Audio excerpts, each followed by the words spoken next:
काहीही झालं तरी मी त्यांना सुखानं जगू देणार नाही. जो मंत्राच्या वाटेत आडावा येतो तो पुन्हा या जगात दिसत नाही. ती खोली पाहताय का?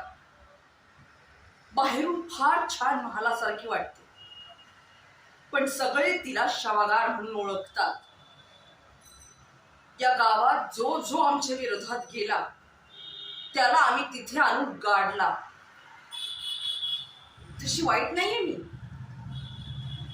म्हणजे जो माझ्या आतडीनं वागतो, माझ्या हुकुमाच्या बाहेर जात नाही, त्याला मी फुलांसारखं जपते.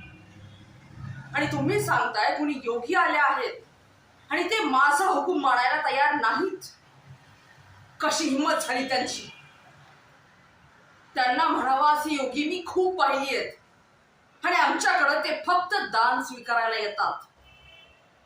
कसली गरज असेल त्या भिक्षुकांना तर पाठवून द्या. मंथराचे गुलाम बनून राहिले ते तर आयुष्यभर सुखात राहतील.